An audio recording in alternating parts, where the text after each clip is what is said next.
Hey guys, it is Saturday morning here in the Philippines, and it is time for us to do another comparison video. And who does it better?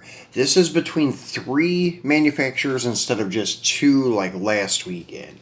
So we're taking a look at the Dodge Daytona, the 1969 Dodge Daytona from Greenlight, M2 Machines, and Hot Wheels.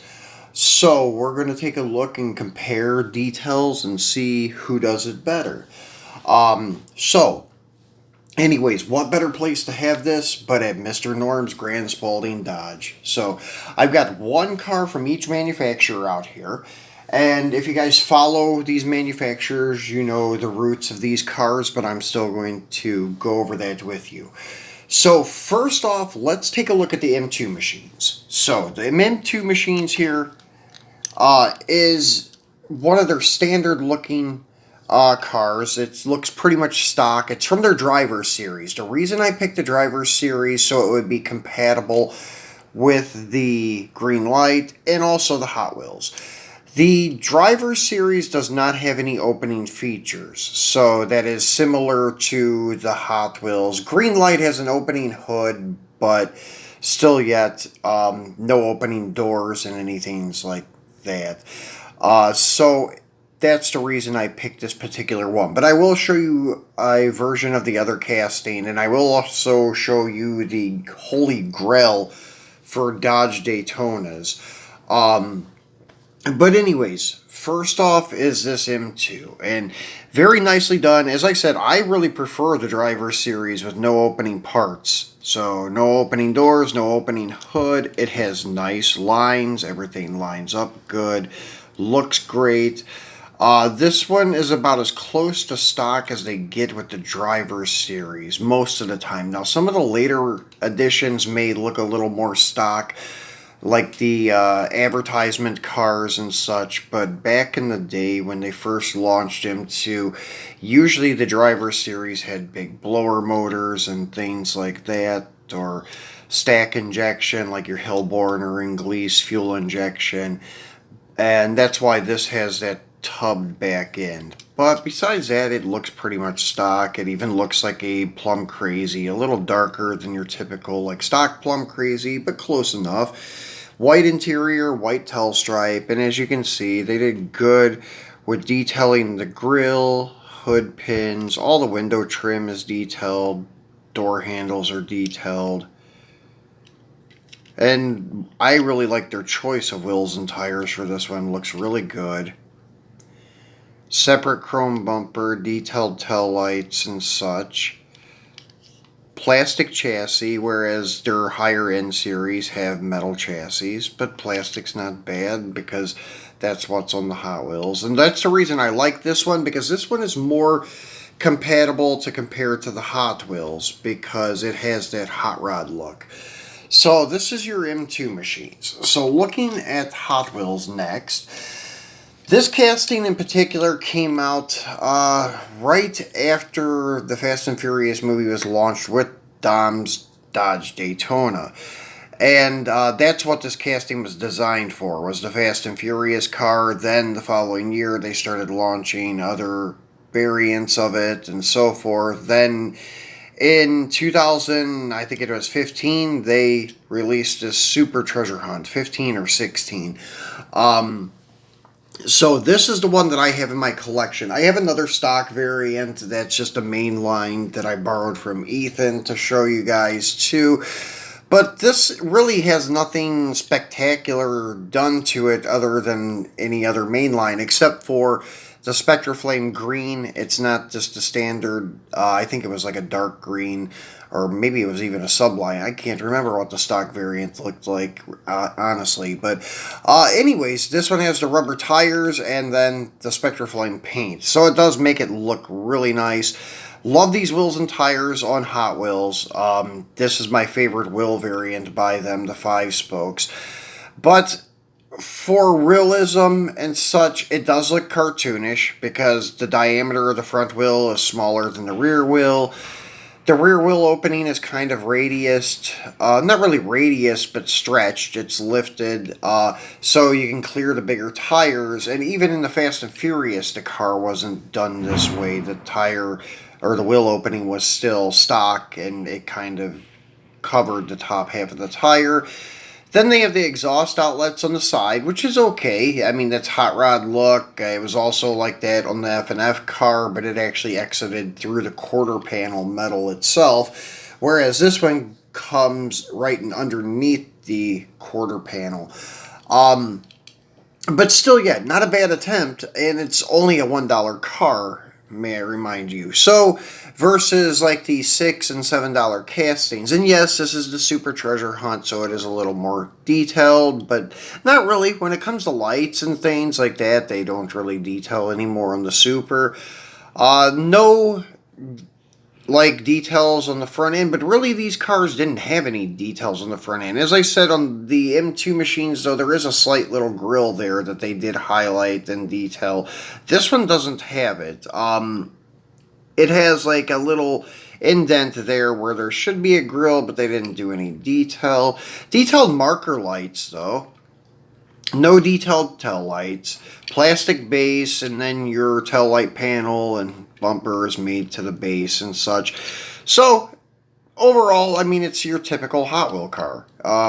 Your typical mainline $1 car. So, it's not bad for what it is. I'm biased because I grew up with Hot Wheels, so I love Hot Wheels. Love this car. And one of my favorite Daytonas in my collection because it's the super variant, and it is a little rarer, so I do like the car. But as I said, it's kind of toyish looking, cartoon proportions and such, so it is what it is. Now the length of the car, if you can see, M2 and Greenlight are pretty much to scale. As you can see, the Hot Wheels is also pretty much almost to scale. I mean, it's a little and under, like with the length. Not much, though. So it could pass if you had it in a diorama or display. The only thing that does look a little small is the roof. And then the width of the vehicle. The width really isn't real bad, but it's more noticeable than the length. And then, like putting the back ends together, really it's not that bad. It's just actually the width of the roof is the thing that throws it off. So, but as I said, if you put it in a display, it would pass as being true to scale. So last but not least is our Greenlight. Greenlight also has really nice details. You have your painted window trim, your painted wheel opening trim. Love the steely rims with the poverty caps, white letter tires, really cool paint job. Love the orange paint with the white tail stripe, black interior. Killer choice of color combination. Detailed gas cap, detailed hood pins. Also, they have the detailed grill opening. And then you have your detailed tail lights. Now, the bumper is part of the casting. It's just detail painted. So that's the one thing M2 has over all of them. It's a multi-piece casting. Nicely done chassis, and it is all metal. And that's usually Greenlight's thing. They always have all metal, except when they had the cheaper lineup Motor World, which I don't think they run anymore, but sometimes in their box sets you will find cars with plastic chassis, but it's very random. Sometimes not even all the cars in the set have plastic chassis. Maybe 2 out of the 4 have plastic chassis, so they randomly use plastic chassis on Greenlight. But as I said, the M2, the cheaper series, does have your plastic chassis. Hot Wheels, well, unless it's a premium, it's going to have plastic chassis, which we should be seeing this car come up soon in a premium for the F&F stuff. I would think so, because they have the casting, and they're doing that premium lineup of F&F cars, so they should release that in the F&F premium series, I would think. So, anyways, these are our 3 competitors. So, Hot Wheels also had an older released Daytona, but it was rated, or not rated, but labeled as a 1970. And the casting has been done away with since 2003. I think the first edition was in 96, and then like shortly after, like 6 years later, was the final run in 03. So they done away with that casting, and as I said, they labeled it the wrong year. The car itself actually looked decent. The body lines were similar to this one, the wheel openings and everything, but it just didn't have the chiseled body lines to make it look really good. The vent window, they did have a bar there, which kind of took away from the vent window and things like that. So, just didn't do real well amongst collectors, so they done away with it. But still not a bad casting. But I do favor the new one just because it is labeled the right year and things like that. But anyways, that's a little history into Hot Wheels. Now, as I said, I have some other ones to show you. So here's your typical Hot Wheels that you'll find for $1 hanging on the pegs in your Walmart.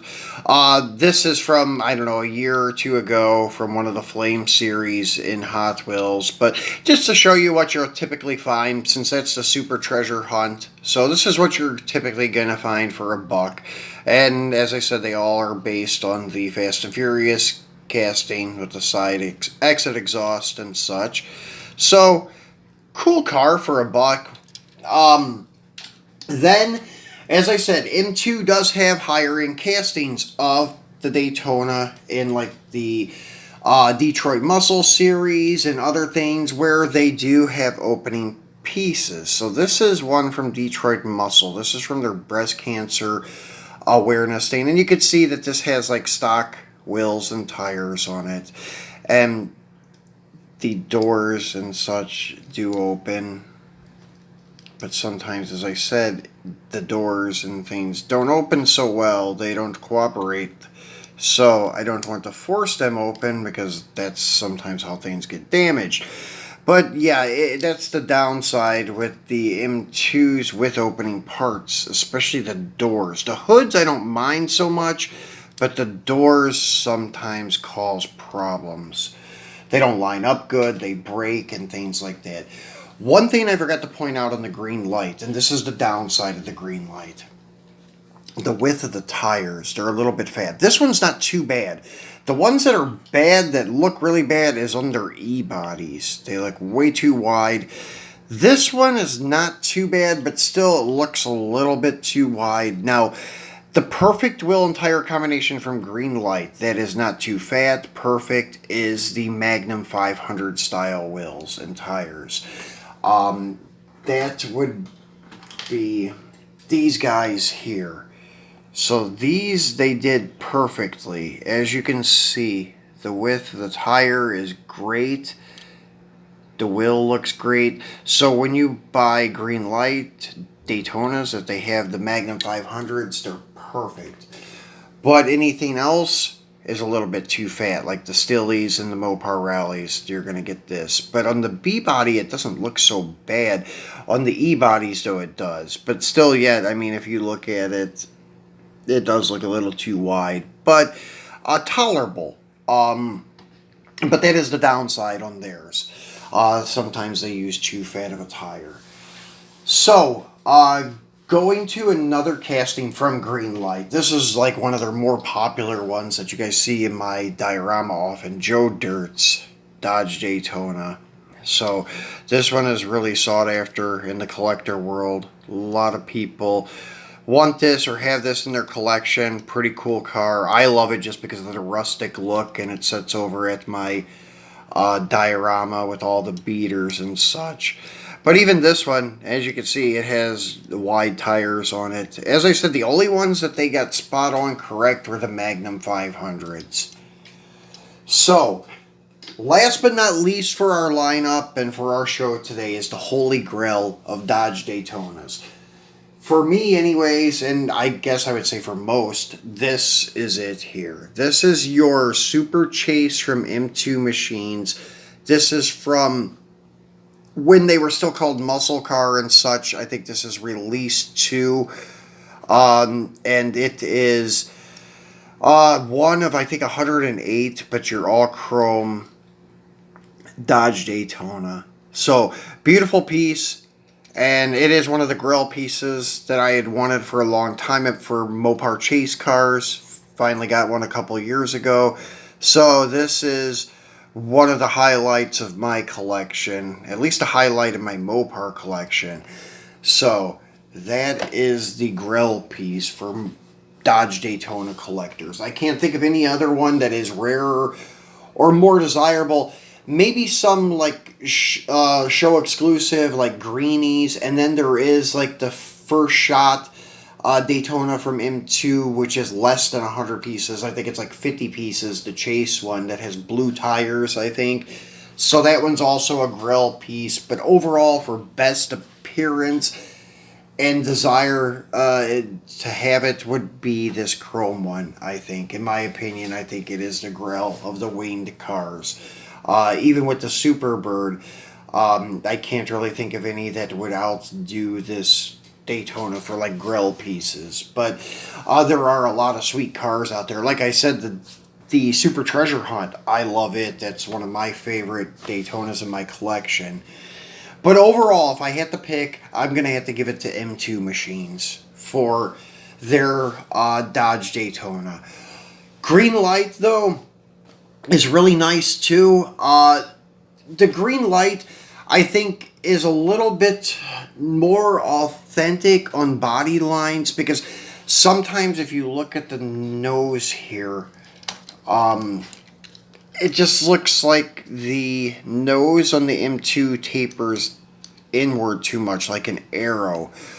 The Greenlight seems to be a little bit more accurate, but still yet, I just favor the M2 because of the multi-piece casting, separate chrome bumper, the detailed taillights and such. It just gives it a little more detail and a little more realistic look, and that's why I choose the M2. Followed closely by Greenlight, and I hate to say it, but Hot Wheels loses on this one. Even though I love the casting, love that car, but if you're collecting for realism and diorama stuff, Hot Wheels just isn't it. It looks too much like a toyish type of car, which, hey, it is a $1 mainline toy, so that's what it was made for. So that's my choices, guys. Let me know what you think in the comments.